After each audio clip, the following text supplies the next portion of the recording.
is going to cover a concept that most of us have seen before, but it's not something that we really know how to work with yet, and that's percentages. Specifically in this video, we are going to try to convert between fractions, decimals, and percentages because as it turns out, these three things all represent the same number in different ways. So let's start looking at a few examples. Before we can do that, though, we need to know what a percent really means. And when we look at the word percent, I always look right here at the first part, and I split this up into two words, per cent. And what per cent means is per century. And a century has 100 years in it. Cents have 100 cents to a dollar, so percents mean per hundred or per hundredth, which is the fraction.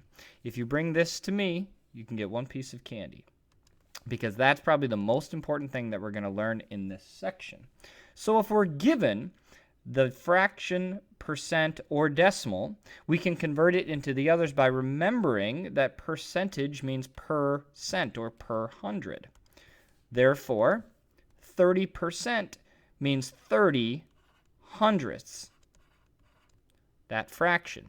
That fraction also means the decimal, 30 hundredths.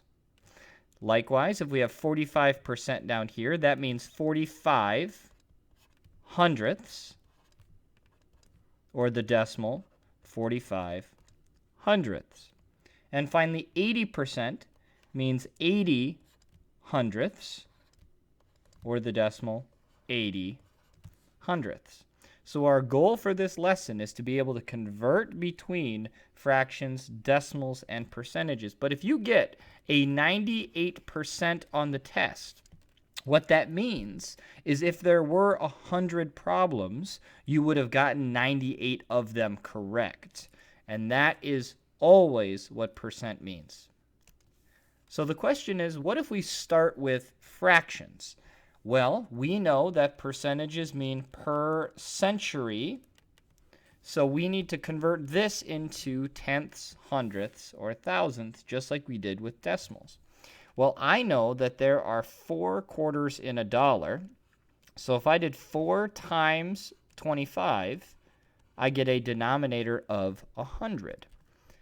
Likewise, if I do 3 times 25 to follow the same procedure, I will get 75 hundredths. Because once again, it's per cent, we now have the percentage 75%. Likewise, once we have the percentage, the decimal is the same idea. It's 75% or 75 hundredths. And usually, the percent and the decimal are going to be incredibly similar. And that is by design. Likewise, if we're given the fraction 3/5, we need to follow the same procedure. We need to get it into per century. So, I know that I can turn this into tenths by multiplying the numerator and denominator by 2. Once I have it in tenths, I can multiply both the numbers by 10 to get 60 100ths, which is 60% or 60 hundredths as a decimal. Once again, the fraction, the decimal, and the percent should all match. Now, one of the difficulties is if we have fractions or decimals that don't give us exactly a hundredth. So for example, we know thirds are not exact from when we're working with ratios and decimals.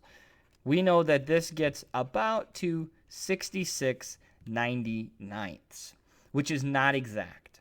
So what we do in this situation, if the percent is not exact, the strategy that I recommend, the strategy that I recommend is long division. And likewise, if you bring this to me, I will give you one piece of candy.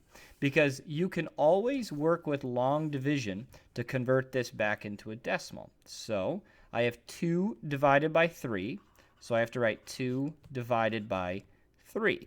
And because our answer is not going to be exact, I'm going to add some zeros, and I'm going to do my long division, which I'm going to pause for you because you've seen this before.